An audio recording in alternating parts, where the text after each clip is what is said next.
kay Apollo Kibuloy sa petsang 23 nitong Oktubre. So, 2 Martes mula ngayon, 10 a.m. muli po. Salamat. Salamat po. Okay. Sorry? October 23 po, Martes, 10 a.m. Oh, is it a Wednesday? Sorry. Double check ko lang. Sandali po. Wala naman akong sinabing araw nung announcement. Sandali, ha? Walang audio. 23. Nga, no, Wednesday. Sorry. Usually, nag-Tuesday tayo eh. Okay. So, ire-resume po ng Senate Committee on Women, Children, Family Relations, and Gender Equality ang pagdinig namin kay Apollo Kibuloy sa Miyerkules 23 nitong Oktubre, higit kalahating taon mula nung kami nag-suspend sa oras ng alas 10 ng umaga. Salamat. First question, Ate Sally. Ma'am, pinayagan na si Pastor Kibuloy ng Korte na mag-attend sa Senate hearing? Susulat po ulit ang komite sa Korte para tulad ng sa ibang mga resource persons na nasa kustodiya ng Korte o di kaya ng law enforcement ay mahingi yung permiso nila na padaluhin siya dito sa hearing. Ano ba yung inaasahang mangyayari sa hearing? Maghaharap sila ng mga witnesses against yung mga complainant? Yes. May ilan po sa mga victim survivors na nakapagtestigo na haharap at may mga bago pa kaming mga victim survivors na hahabulin din ang kahit kapirasong hustisya dun man lang sa paraan ng pag-confront sa dati nilang leader. Mga ilan po yung mga bago na? Hindi ko pa masabi yung exact number pero over the past 7 months na nag-suspend kami, may mga nag-reach out din sa opisina ko at sa aming komite dahil nasubaybayan din nila yung mga naunang mga pagdinig at nasubaybayan nila yung pagtestigo ng mga kapwa nilang victim survivors. And then, comment nga sa plea deal ni Marisa Duenas. Kung gusto, pwede kong basahin. No? Kung gusto nyo, pwede kong basahin yung naging statement ko tungkol doon kay Marisa Duenas na nag-strike ng plea deal sa US government. So, sa loob at labas ng bansa, palapit na ng palapit ang araw ng pagkamit ng hustisya para sa mga biktima ng krimen ni Apollo Kibuloy. The plea deal by Marisa Duenas, a reported long-trusted administrator of the Kingdom of Jesus Christ with U.S. authorities, is a significant step towards securing accountability for Kibuloy's disturbingly long list of crimes here and abroad, which includes sexual abuse of minors, qualified human trafficking, child abuse, and others.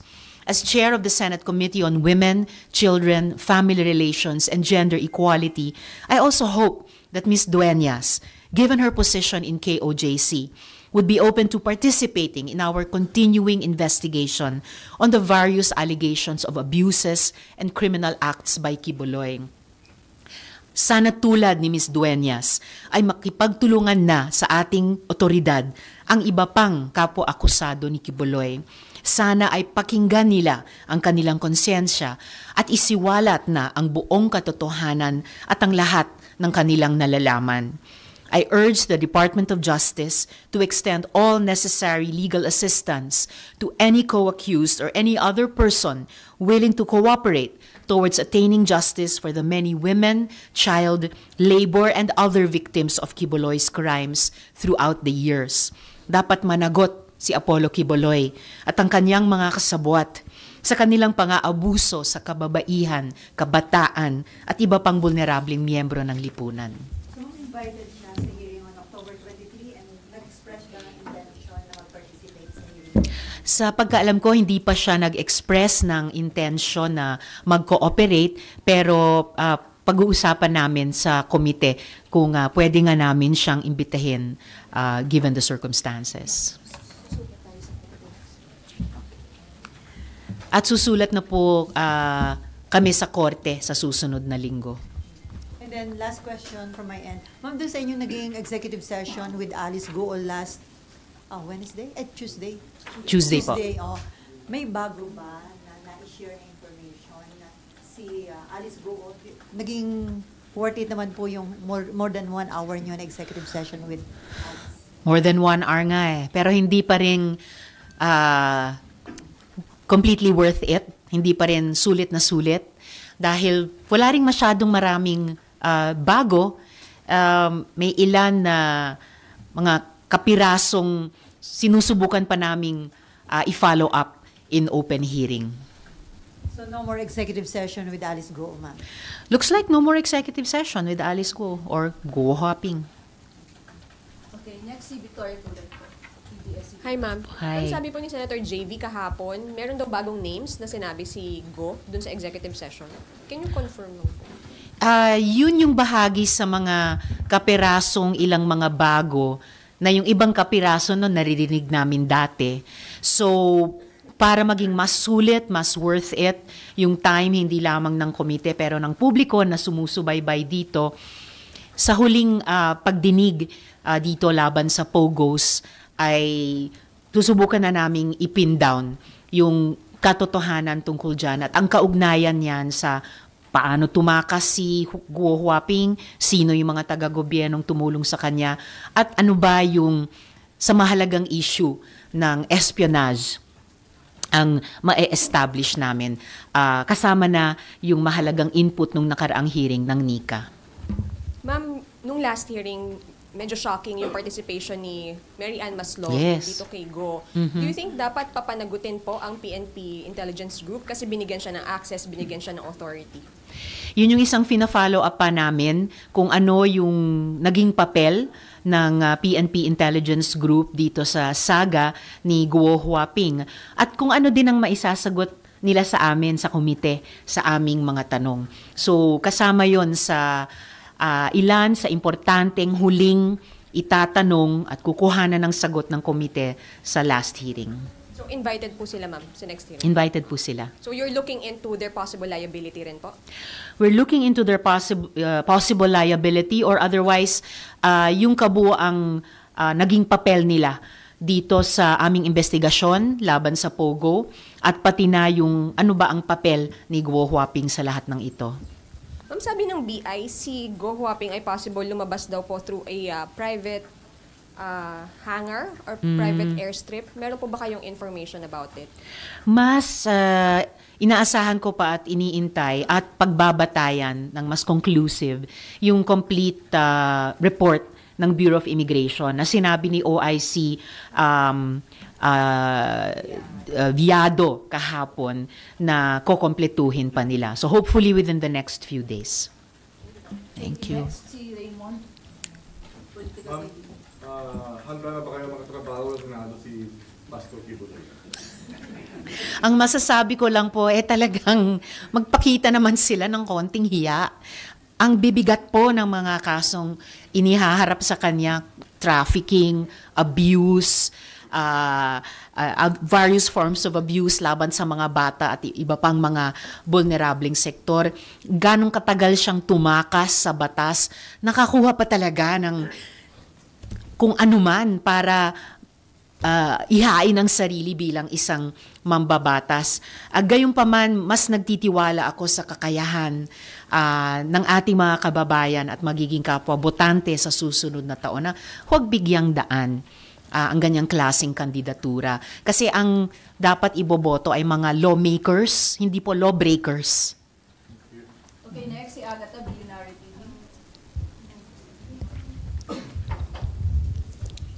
Hello po, Senator. Will the committee summon former Customs Chief Nicanor Faeldon in the next POGO hearing po since na-mention po siya last hearing?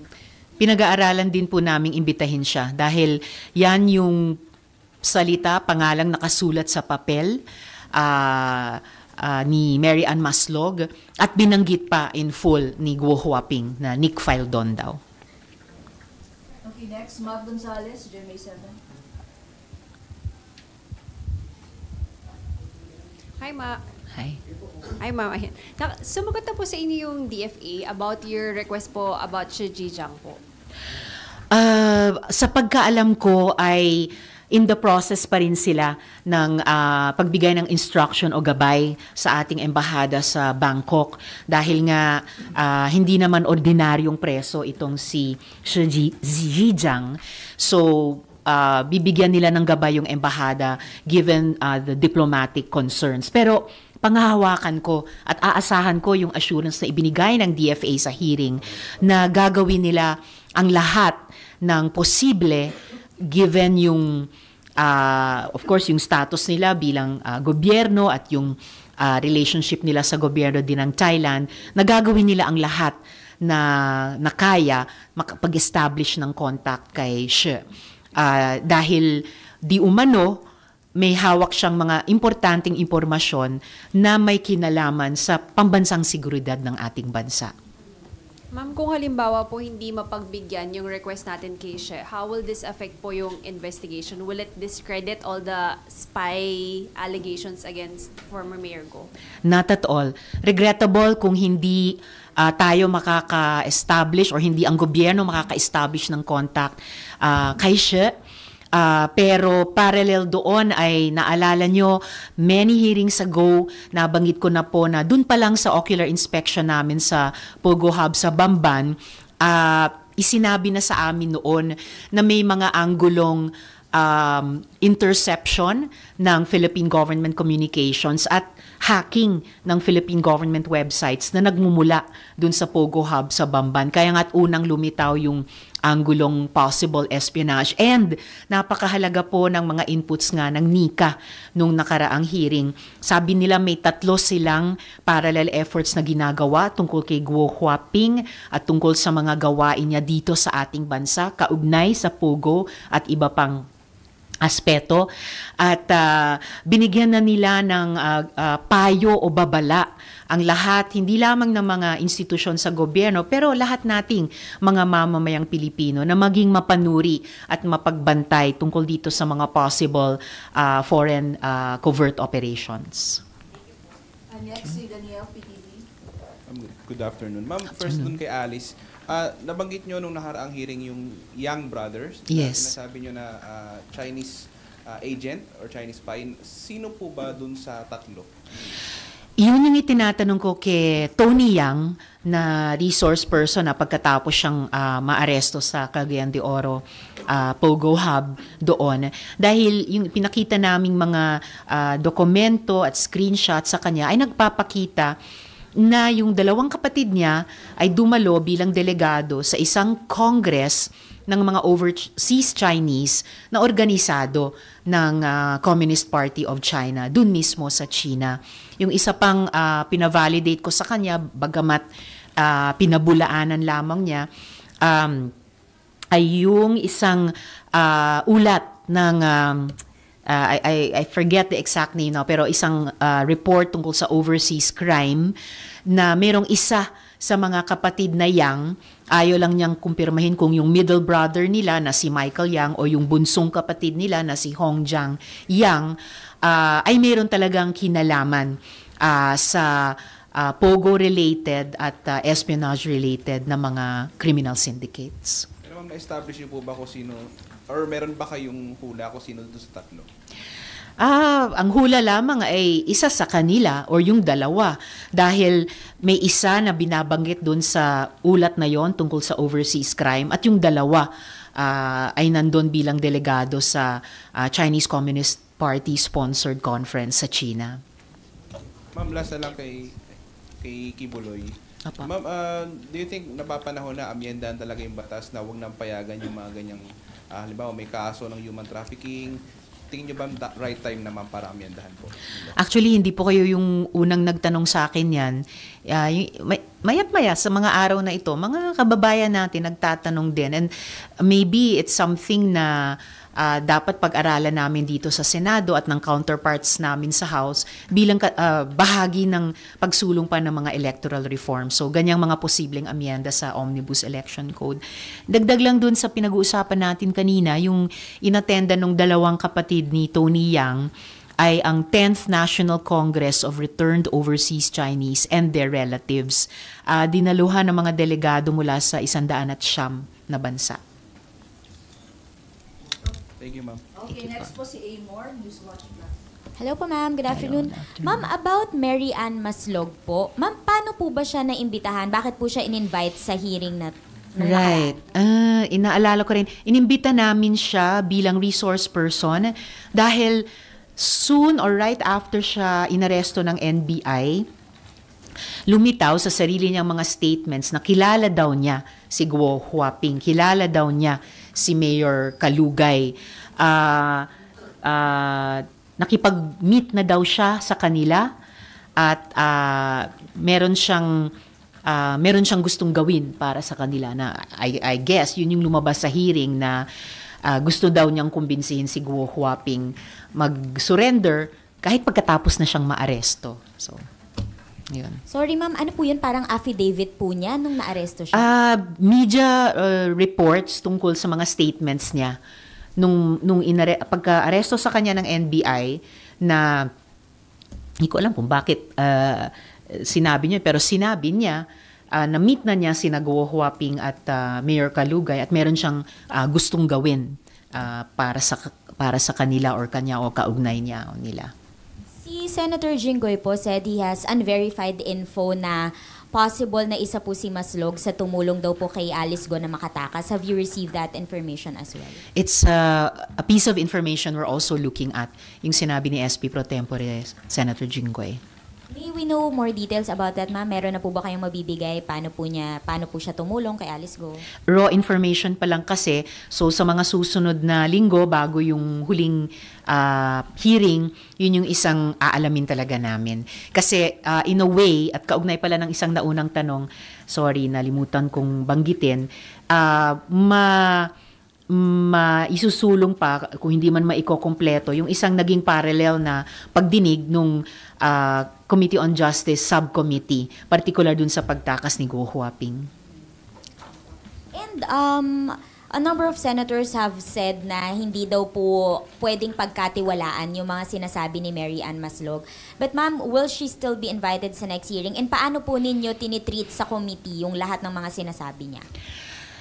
Sinubject na namin siya sa isang contempt citation.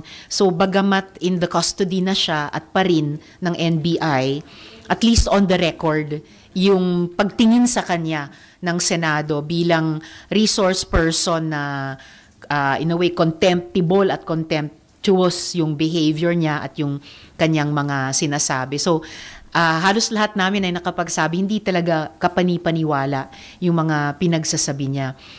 At the same time, habang patapos na kami, pasara na sa investigasyon, kailangan talaga naming at gagawin naming mag-sift through lahat ng iba't ibang facts o mga sinasabing facts na ibinabato sa komite sa pagdinig para maka-arrive at sa tingin namin pinaka-klaro, pinaka-kompleto sana at pinaka-totoo dapat na larawan, kwento ng Pogo dito sa Pilipinas, yung si Guo Huaping sa Pogo at yung ibang mga issues at personalities na involved dun sa mga issue na kaugnay ng Pogo sa Pilipinas. Ma'am, will you also focus on yung sinasabi po ni Senator Bato na involvement ng someone from Malacanang na inutusan daw po si Maslog na i-pin or i-implicate siya and si Senator Bongo, former President Duterte, General Karamat dun sa Pogo? Iyon yung isa sa maraming di umanong facts na itinatapon sa buong diskusyon na na-generate ng investigasyong ito at aming sasalain. Alin ang mukhang totoo, alin ang mukhang hindi totoo, regardless kung sino-sino ang nagsabi, para kahit maingay na maingay ang isyong ito, sa katahimikan ng collective na pag-iisip namin sa komite, yun na nga, pipilitin naming mabuo yung kwento. Ano ba talaga yung kwento ng Pogo dito sa Pilipinas? Ang kwento ni Guo Huaping sa Pogo sa Pilipinas, ang kwento ng mga taong naging kasosyo niya, nagprotekta sa kanya, tumulong sa kanyang tumakas, no? Regardless of sinong nagsasabi ng ano sa ngayon. Last na po for my end. Ma'am, yung sinabi po niya sa executive session ng mga names, mga Chinese nationals po ba yun na mastermind umano or mga Pilipino na tumulong po sa kanya? Halo-halo din. Tulad ng lumalabas sa open hearings. Both po, Apo. Filipinos and Chinese. Apo. Thank you po. Thank you. Next, Jeff Escosio, Radio Inquirer.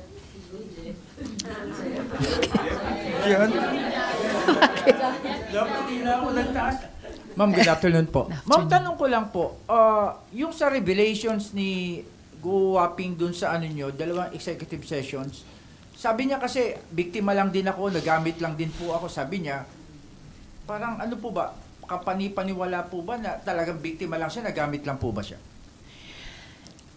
Nagulat din ako nung ginamit niya yung salitang yon para sa sarili niya na biktima. Kasi ang totoong mga victim yung nag-surrender pa sa NBI dahil kinasuhan sila ng non-bailable na human trafficking, Merly Castro. Si Miss Merly, dahil in-identity theft sila at ginamit yung pangalan nila nang wala silang permiso para i-incorporate yung mga POGO companies na yan. Si Miss Merly na may dalawang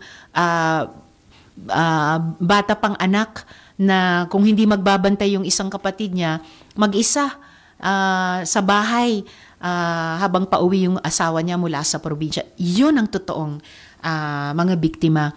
Hindi masasabi ni Numan, ni Go Huaping na biktima lang siya, ginamit lang siya.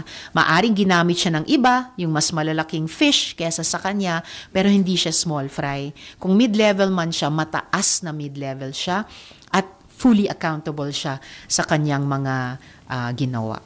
Ma'am, sundan ko lang yung tanong ni Ms. Amor, no?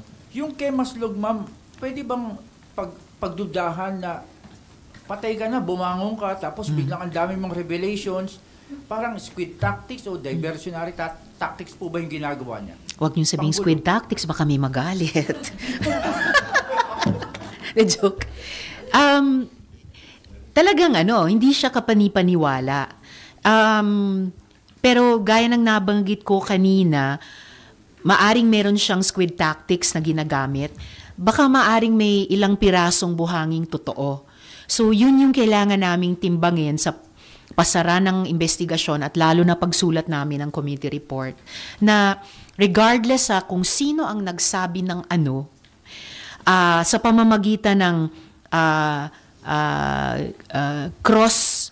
pag-cross sa mga resource persons, sa mga facts kuno na sinasabi nila, more or less ma-establish namin mukhang ang totoong kwentong ito. Yun yung aming gagawin. Ma'am, last kay Pastor. May mga kaso na po siya, then in-invite po siya kung papayagan po siya ng korte, appear siya rito. Are you ready po na Go Waping din siya na I'm invoking my rights again, na wala ring mapipiga? Handa po kami sa kahit anumang di pagsagot or pagsagot niya. Ang pinaka-importante ay handang-handang harapin siya ng mga victim survivors niya. Thank you. Next po. Ma'am Nim Fasension po, Radyo Pilipinas. Ma'am, reaction or statement lang po dun sa decision ng Ombudsman tungkol sa mga PORAC officials. Tungkol sa yung suspension, sir. Opo. So bagong-bago pa po 'yun na sinuspinde si Mayor Capil at 6 pa? O 5 pa? 5 o 6 pang 8 lahat. Bali 10, ma'am. 10 pala. Mayor, Vice Mayor, 10. Tapos 8 na konsehal. Okay. So yung balitang iyon na sinuspinde sina Mayor Capil, Vice Mayor nila at yung 8 konsehal, sa pagkaintindi ko ay batay sa tansya ng DILG na nagkulang sila sa pag-exercise ng due diligence bilang mga LGU officials dun sa kanilang sinasakupang lugar na tinayuan pala ng isang POGO hub. And bahagi yan ng pagsingil ng accountability sa mga responsible officials laban sa mga malign at mapanirang mga economic activities tulad ng POGO. Dapat ba ito, ma'am, parang eye-opener na dun sa iba pang mga LGU na may mga POGO pa rin? Definitely, additional eye-opener na ito dahil sinundan yan yung paunang paglabas ng DILG o ng PAGCOR na mga listahan ng lahat ng mga LGUs kung saan nakalocate yung mga POGOs dahil di ba sabi ni PAGCOR Chair Tenco noon originally naka-issue ang PAGCOR ng POGO licenses sa 190 or 200 at yung 250 nun ay nag-lapse na or hindi nag-apply ng renewal, kaya may natira na lang 40. But I reiterate, lahat ay covered ng ban at dapat talaga ipasara, wind down hanggang December 31 at mahanapan ng alternatibong trabaho yung mga empleyado nila. So ma'am, kahit sinasabi nila na wala nga silang jurisdiction doon kasi sabi nila PAGCOR, dapat pa rin silang kumilos.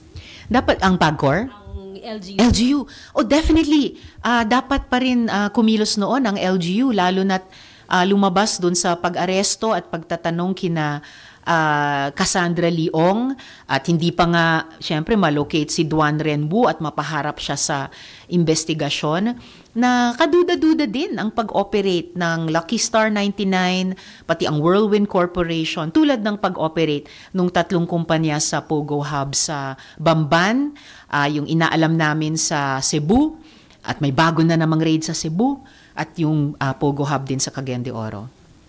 Salamat, Diva. Last 3 na lang po tayo. Victoria, John, then Amor. Hindi, Business World. Thank you. Victoria, tulad mo na. Okay, thank you.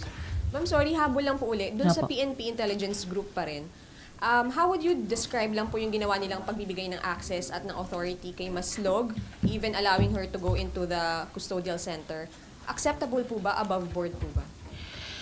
I-establish pa namin kung above board yon, pero common sense mula sa isang mamamayan, hindi po acceptable yung ganon. No? Kung mapapatunayan pa nila somehow na above board yon, pero hindi yon acceptable kasi kaduda-duda yung taong yon. So, isa rin yun siguro sa mga itatanong namin sa PNP-IG sa susunod at huling hearing. And then, i-correct ko lang yung figures ko kanina, yung bilang ng mga POGOs na inisyohan ng PAGCOR ng license sa ilalim ng nakaraang administrasyon ay 298 lahat-lahat na POGOs. At yung natitira na lamang ay na-covered pa ng mga existing licenses pero dapat kanselahin ay 43.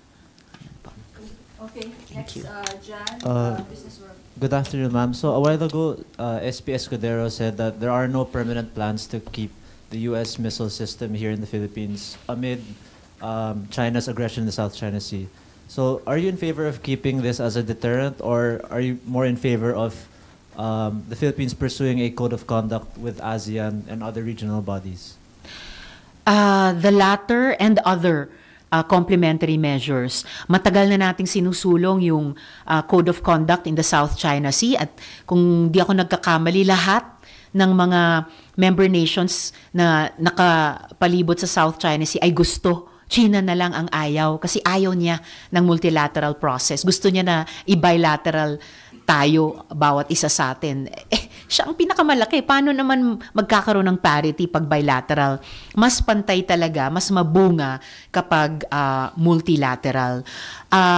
Higit pa sa anumang weapon systems, and that's new to me from the SP.